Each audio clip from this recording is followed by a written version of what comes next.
Hey, Skift listeners, hear about the latest trends in the travel industry with the Brand USA Talks Travel podcast. Right now, listen to special live from IPW interviews featuring U.S. Travel's Jeff Freeman. DMOs are at the heartbeat of U.S. travel. Liz Bittner from Travel South. A lot of key gateway markets are back. LA Tourism's Adam Burke. We all win when we all partner together. Plus, Brand USA's Stacey Melman and Jackie Ennis with international travel trends and Chris Thompson's farewell finale. I'm Mark Lapidus. Join us for Brand USA Talks Travel on your favorite podcast platform. Brand USA Talks Travel.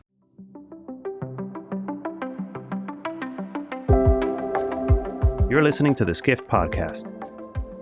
Our Megatrends series continues today as Skift Editor-in-Chief Sarah Kopit is joined by Skift Travel Technology reporter Justin Dawes and Colin Nagy, a Skift contributor and host of the Skift Ideas Podcast, to tackle three of Skift's Megatrends for 2024 that deal with artificial intelligence, the Ozempic era, and extreme wellness. They discuss how the business of travel is being transformed by these advancements. You can see all of Skift's Megatrends for 2024 right now at skift.com/megatrends. Enjoy the conversation.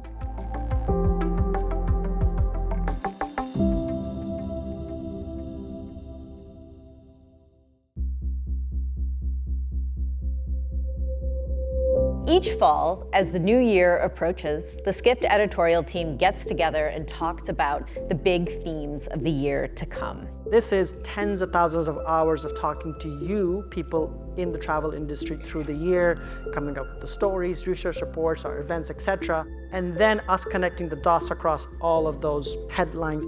Over a period of months, we boil them down, and eventually we get to this list that become our megatrends. Nature's wrath by way of climate change. The long-term opportunity that hotel groups have in appealing to the middle class. The role that travel can play in solving this crisis of loneliness that we're seeing. Corporate greed and junk fees. Is the travel industry ready for it? Has anybody thought about it? We are on a mission to help you make sense of the year to come. So here's our take on the travel sector, 2024 style. Okay, let's get started.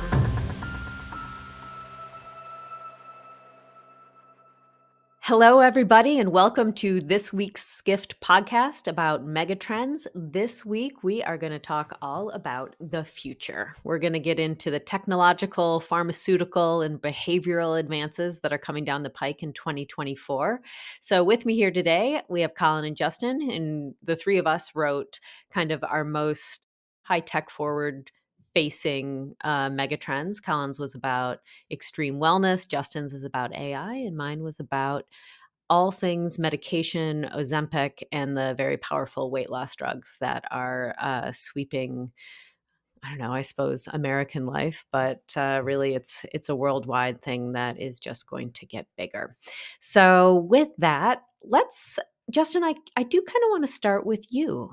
AI has been, one of the biggest and most talked about segments of our kind of ever since ChatGPT made its very booming presence known on the internet back in November of 2022. So let's talk about what you see now that we've all had a year to play with it, to make fun images, to ask it to, do our favorite poem in the style of our favorite rock star, whatever it is.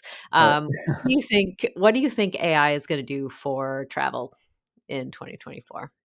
Yeah, well, I think when it first came out, I think it got a lot of attention around these sort of like trip planners, and everybody was coming out with these different sort of like, AI concierge type of things.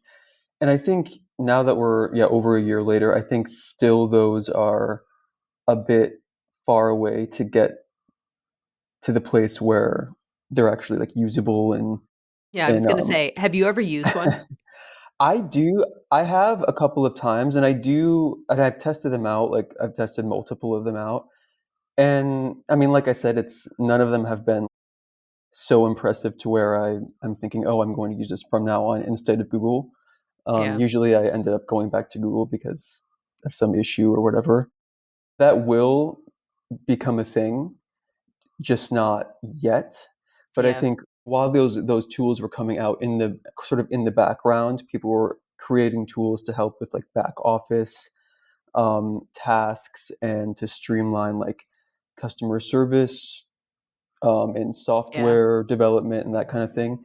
And I think that's what a lot of travel companies are implementing now. And actually, they're able to sort of redo a little bit of their operations using that at the moment. Yeah, I think the AI story that most clicked with me was actually when Brian Chesky was talking about how Airbnb is using it for customer service. Yeah. And he just told a story about how, even though when you have a problem as a guest, you'd like to think that your problem is so incredibly unique, but it's not. It's Like not. Yeah. there are only, 200 problems that Hmm. guests like really have. And so when you have hundreds of thousands of guest experiences and, a human being couldn't possibly go through and sort all of that information and find maybe what was the best outcome given, Right. all of the information that they has. But AI they can do it, the computer can do it instantly and then give, the top 3 most successful resolutions to the actual human being, and that human Right. being can then go through those. So that, for whatever reason, really stuck with me and made sense of how AI could really be powerful and Right. change the back end, if not the front end. So Yeah, definitely. And like if you think about like an individual hotel, if it's a popular hotel, they might get 100 emails a day. So there are tools that can help them prioritize the emails that they need to respond to like right now versus the ones right. that they can wait to respond to for a couple of days, generate drafts of a response first. So, I mean, if there are like 2 front desk people, that can save them a lot of time. And then they can do things like interact with guests instead. And that's the point. Yeah, well, it's kinda like the title to your megatrend, AI might be your next intern. Right. It is almost really exactly that. It's that it's doing the first pass, or it's Hmm. doing the, like, initial kind of sorting, or, yes, the more experienced person, or the actual human, I guess, in this example, is the one Right. doing the making the decisions, but, Right. it's gonna give you your best prep work, I Yeah. suppose, And I think moving that's a good way forward. to look at it. Yeah. And so, Colin, let's talk a little bit about yours too, and then we can kind of open the discussion up a bit. So yours was about extreme wellness. Why don't you just talk a little bit about like what that means to you, what you found in your megatrend, and what you think 2024 is going to be for all things like high tech luxury. Yeah, I think for me, it's more of a shift that's happening in luxury from the sort of decadence of old, these Mm, buffets with, shellfish and lobster and sort of ostentatious everything to a world in which is catering to someone that's that sees travel and sees their life as something that's a bit of an endurance event. And so this fundamental shift, I was kind of making the argument that today's sort of higher end guests are resembling these like Formula One drivers, right? They're driving themselves really hard. They have a team around them, and their arsenal is like meditation, nootropics for mental sharpness, rigorous workouts, and like biohacks, right? And yeah, like this is happening in a consumer, more consumer awareness of this. There's people like Huberman and Peter Attia are democratizing this like data driven wellness knowledge. And what we're starting to see in these early days of the adoption into the luxury space is experiences from the way a room is designed all the way to sort of the accoutrement, whether that's mobility tools in the room, IVs with glutathione and NAD, and a lot of very interesting thinking around sleep, performance, recovery, and nutrition. So it's a big sea change in luxury, and it's much more about sort of performance and optimizing yourself. yeah. In my job right before the one at Skift, I was editor in chief of a crypto publication, and the crypto kids were very into this. And when I would go to events and conferences, it was so interesting to talk with them. Most of them were quite young, in their 20s. So I don't know. I remember my 20s. Lord, I wasn't optimizing anything. But it's just exactly what you said, what you were talking about, Colin. Like, it's very like, how do I eke every single ounce of productivity and optimization out of, my body, because that's really the product for me. It's my brain, that's what's making all these things happen. I think that the balance here is finding this middle ground, right? Because on one hand, what you've just outlined seems like a little joyless. I can understand that for like some special forces soldier that like needs to be performing, Right. life or death situations. But sometimes it's almost becoming like a caricature of itself, of this sort Yeah. of like hyper optimization. So I think what you're finding is there, while this is bleeding edge now, and you see people like Equinox and what Harry Jameson's doing with raffles in London, I think you're going to start seeing this bleed into more thoughtful approaches to wellness, eking a little bit more towards this recovery, sleep, nutrition side in more modern ways, but perhaps not taking like the joy out of it, right? Some people still Yeah. want to have a massage. They want to have a treatment with La Mer cream. They still want the kind of pampering. So I think Yeah. that you're going to find, as more of the industry is adopting it, that some of the sharpness and edge is taken off a little bit. But what I do think is there has been a sea change because, Yeah. a couple of years ago, the Four Seasons in Maui did a partnership with Next Health, and they did IVs, sort of, NAD stuff that was helping with jet lag. And if you would talk to a luxury hotelier in the past, it's like, oh, I'm going to put needles and a clinic in your relaxing place. They'd be like, you're delusional. But it was actually super, super well received because like the logic with a lot of these high spenders is, hey, if I can knock off a couple days from my jet lag, I can enjoy more, I can be more present, so on and so forth. So there's weird stigmas that are kind of getting sanded away. And as I alluded to earlier, what I think we have to also acknowledge is like the role in the public consciousness that's coming from the Hubermans, the Atias in this world. So that's also, there is a corpus of education that's being beamed out to millions of people that's kind of changing mindsets in a meaningful way. Yeah. I can't help but think that maybe the dawn of meta spas also has something to do with that. Like, we're all kind of, I don't know, there's just, especially if you live in, I'm in New York, and, if you're in a big city, there's all sorts of treatments, I suppose, that you could, it's like, it's soft medicine, you RNs, and Chris Norton, who was from Equinox, who we talked with at our Megatrends event, he was, because I brought up the, I don't know if I'd want, somebody to put a needle in my arm at a hotel, and he was like, You thought it was the room service waiter who's going to do it. I wasn't sure. I don't know. No, these are registered nurses that are, these are part of a medical Yeah. company that's actually a third-party company we work with. Okay. It's incredibly popular. Yeah. And you could argue, but there's people that are huge believers and enjoy the benefits of it. Like, okay, point. I but that they have a team of RNs, and that kind of, it's that slow progression for acceptance, I suppose, with the traveling public. Yeah, it's the pardon the pun, it's the bleeding edge right now, but I think it is going to get sanded down. And what's interesting as I talked to Norton in reporting this piece is he said a lot of his guests that would stay with him at the Georges V in Paris, like a palace, traditional codes of luxury, are the ones that are kind of like knocking on the door to see what he's up to here. So it's like the zeitgeist is shifting. Yeah. It's never going to completely shift away from the opulence, and the sort of Russian or African dictator chic, of some of the Parisian palaces.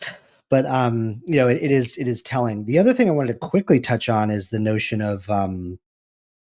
of nutrition, right? So what Harry Jameson did with Pillar in London is, at Raffles, which is a very kind of opulent, old school English hotel, Pillar is just they worked with Jason Atherton, and they're doing very, very interesting anti-inflammatory, very, very healthy food. And, that's part and parcel of this whole package. But I thought it was kind of interesting where people are meeting up after their workout or after their steam or after their collaborative kind of fitness session, and they're having like a healthy meal together. Whereas in the past, it might be like, hey, let's meet at the boozer, so Yeah. changing. Yeah. The thing that's most attractive to me as a traveler personally is the sleep aspect of it. Like I get terrible jet lag. Like it's awful. I would pay for that.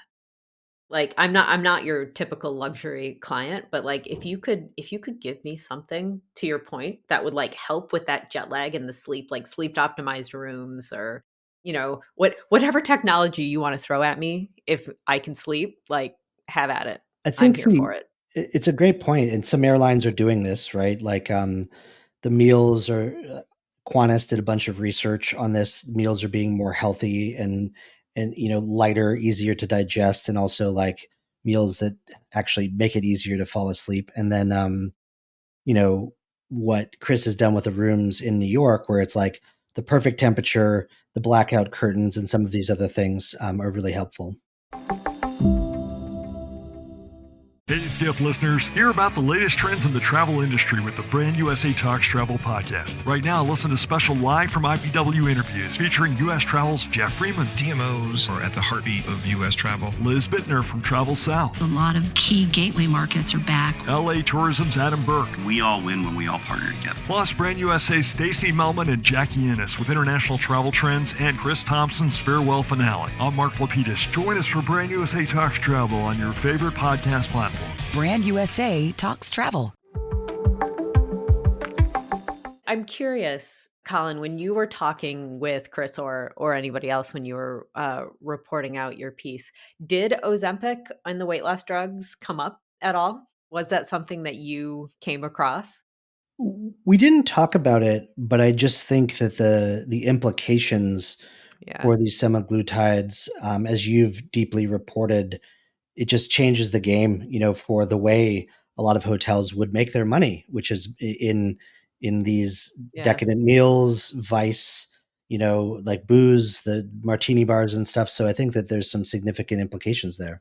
Well, just what you just said about how maybe people are going to go have a juice instead of like meeting at the bar. That is actually like, I think that the weight portion of how the travel industry is going to deal with these medications and their effects, that I think, because it's their primary focus, at least right now, these medications to help people lose weight, you can kind of bend your mind around a lot of the different implications. But the thing that's most interesting to me is alcohol.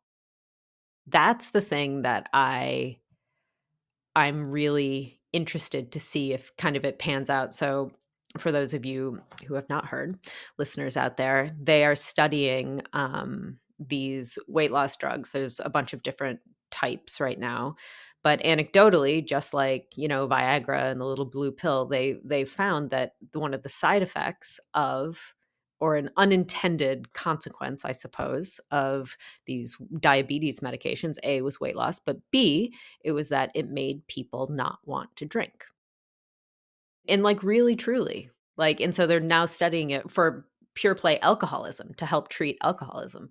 And there's other kind of more addictive whatever that part of your brain is that has that addictive quality. These medications, they seem to be anecdotally successful there as well for many people. There was a great New York Magazine piece on this recently. I think it was like, what if Ozempic is actually just a good thing? And I think what's very interesting, to your point, is so much of the narrative in the press has been kind of lazy and also kind of pop culture. It's all talking about rich people, like using this as a cheat code to lose weight. But the second and third order effects of these drugs, on behalf of some of the public health and, people that are locked in metabolic syndrome or in these addictive sort of loops, that doom loops, and B, the nutrition knock-on effect. So, I mean, I know that Diageo and other big holding companies are actually like very concerned with this. A lot of people are moving to investment in non-alc and stuff like that. It is seismic ripples throughout the economy, and travel being probably one of the biggest ones. So I think that your piece was bang on. And the other interesting thing about it is it's almost like if you know somebody who's taking these medications, or it's kind of like it's a very much a club right now, meaning like people who know about them know a lot about them. It's kind of like when you've been let in on this piece of information and people go really deep on them and they know everything. And then there's another group of people out there who are like, yeah, I've not heard of that. Tell me about that. It's interesting to me as well that it's probably going to be rapidly changing as you see pieces being written all the time now, that there is like a broader awareness even for people who aren't taking the medications. One thing that I was surprised about was that when I was talking to a lot of our folks who came even to our Megatrends event, or people in the industry, and I would say, have you started thinking about this? And they said no, they didn't know what I was talking about. Like they were unfamiliar with it. And I think a lot of those people actually were not American, which makes sense to me because these drugs are just now being approved by government bodies and authorities in different countries. So they haven't been available. That's how new it all is. Justin, let me ask you, if you had to go out into the future, like more than just into 2024, if you had to think about AI and how technology companies, you're a technology reporter, what do you think that technology companies are, like, other than the generative AI that is so popular, what do you think like the second wave is going to be for these types of, it's kind of like we were talking with wellness and health, like kind of like the secondary knock-on effects. What do you think that the secondary effects of AI are going to be in travel? Oh no, we might get some people mad at me if I say the wrong thing. Well, that's great. Yeah, please do. Yeah, it's hard to say, but I think one of the bigger things that they talked about at the very beginning is it could change the way that search happens. Like it could totally just reevaluate, or it could just kind of throw a wrench in how Google operates, I think, and the way people search for things. So it's sort of like a much more personalized experience. And that is because of AI, but I guess the idea is everything that you can build upon the AI as a base. I guess the question is what goes into the LLM then? Like, what is it retrieving? Like, is it the whole internet? It was interesting to me that the New York Times filed a lawsuit to get New York Times material out of I think it was ChatGPT. Yeah. If that is successful, then none of the search results, I suppose, if you want to call it that. Google's probably like, no, not search results. But the results of the queries wouldn't have the benefit of any of the reporting of the New York Times. So, like, are we going to get to a place where, I mean, this is how dystopian is this? You could get to a place where like every maybe political ideology or every different group or subset has its own large language model. So when you ask it, you're going to only ask, you're only going to ask your preferred, whatever will give you the answers you want. And then it will just perpetuate, the silos will continue and all of that stuff. There's two interesting things with this. Number one, you see the UAE has been like hard at work in building their own sort of like Arabic language LLM, and it's actually getting to a point of sophistication. And on its face, it's very important to have a sort of like LLM and interface, for one of the largest languages in the world. But at the same time, there are kind of like influence and political considerations that come along with these, right? In terms of the governance, what can be asked, what cannot be asked, and so that's very interesting. The second interesting thing that I see that's coming down the pipeline with a lot of generative AI is companies are going to have their own sort of like siloed version of these things. Yeah. So I'm going to be able, if I'm Expedia or a large kind of travel company, I'm going to have my data all firewalled and be able to query historical consumer data, insights, things like that, and have it at my fingertips. So the type of thing that would take a research analyst a long time and a lot of like Python code to extract.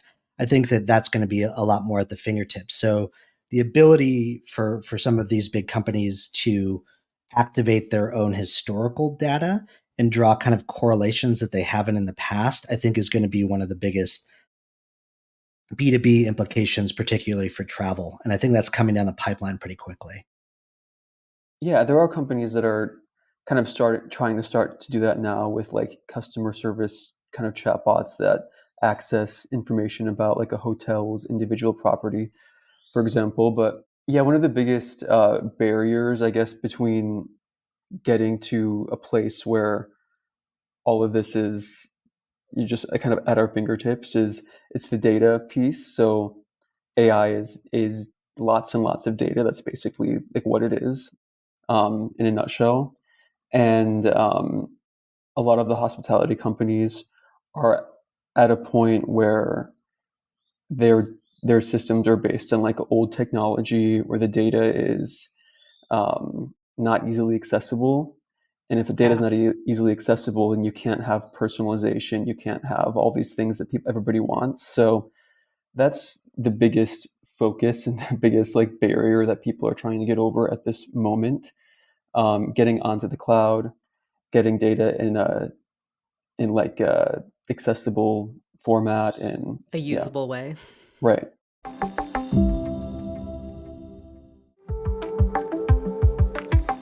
So let's talk a bit about the hype cycle around generative AI. It's probably the single most talked about topic, especially in tech, in the last year and a half. Do you think it's sustainable? Like, are we getting into backlash territory yet? It's very interesting because AI has been a thing for a long time. But the catalyst for all of this was that sort of consumer adoption, right? It was like the Chat GPT where everyone just had like lights going off in their head, and thus a lot more comprehension of the abstract. And I think the difference between generative AI, Chat GPT, and like NFT world and blockchain was, generally speaking, unless you were like deep into crypto or other things, the blockchain is not really going to be touching your daily life in a very immediate way. And so I think what happened is, particularly with the press narrative, when everyone was kind of understanding like the really like hands-on feel of a consumer-facing application, it really accelerated like the discourse and the discussion about this, because it had that consumer facing application. Whereas with other things where it's like, this will be the backbone of financial structures and blockchain and this and that, it's like much more abstract for the layperson. And I think that that's really the juice. And so if anything, I think that the generative AI discussion is really in its early innings, because a lot of companies haven't done anything with it, right? A lot of companies are still using old technology, manual processes, and they're kind of in receive mode as opposed to like execution mode. And I think that over the next couple years, that's going to start accelerating pretty quickly. Yeah, it's almost like they're being penalized for decisions past, the decisions of 10, 15, 20 years ago. It's making it more difficult to get that data in a usable way. I mean, without having even kind of the comprehension that, Chat GPT would be what it is today. And back these then. long-term software contracts, right? Right. Like the hospitality at least is not always the most progressive in terms of thinking about their data, thinking about their CRM. Salesforce is like a revolutionary concept in a lot of these places. And there's going to be a really big step change when it comes to what all this is going to offer people. But then it comes down to implementation, experimentation, stuff like that. And what do you think about the luxury component to it? I mean, we always talk about how luxury is ultra personal and, the human touch. So AI is distinctly inhuman. It's like the opposite of that. How do you think that the two of those two things are going to blend together in the future, or can they really? It's really funny. My friend Noah Breyer, who's a very interesting thinker on brands and generative AI, just gave a talk at a GM conference, and in about a week, he just like built something using open source Gen AI that was basically just kind of like pulling guest profiles and showing how Gen AI could create these moments of personalization and delight, across like lots of points of the experience cycle. And it was like he was showing them fire, like it was, Yes. and I think that that was very telling to me. And I don't mean that in a condescending way, but this thing that he hacked up in a week, just to show a Yeah. demo, in terms of the personalization, and also just saying like, hey, we can train this on a guest's previous meal orders or drink orders, and then figure out how that then is delivered to the frontline staff and kind of supercharges their whole thing. So I think that the technology used to empower like thoughtful anticipatory service is going to continue to get better. That was always the promise, but it was like seldom delivered by the previous platforms and services. Yeah. And so that's kind of where it's going. Any sufficiently advanced technology is indistinguishable from magic, as they say. Colin Nagy, Justin Dawes, thank you so much for joining me today about all things Megatrends. We'll be back next week with our final installment where we'll talk about robotics, loneliness, and connection. Thanks, everybody.